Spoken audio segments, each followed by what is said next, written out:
Assalomu alaykum azizlar, yaxshimisizlar?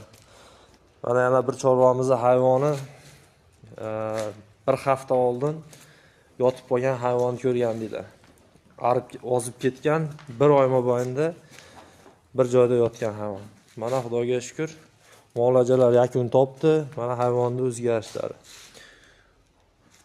Hozirgi holati mana. Hayvon nihoyatda etlanib, chiroyli bo'lib qoldi, xudo xolasa.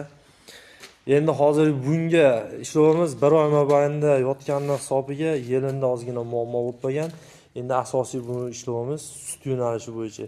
Shu yelindagi mahsulotlar sut kelmay qolgan joylarga sutlarni yetkazib berish va eski holatiga, ya'ni 31 ta sut bergan hayvon bo'lgan. Shu 31 ta sutni rezultatini olib chiqishga harakat qilyapmiz hozirda.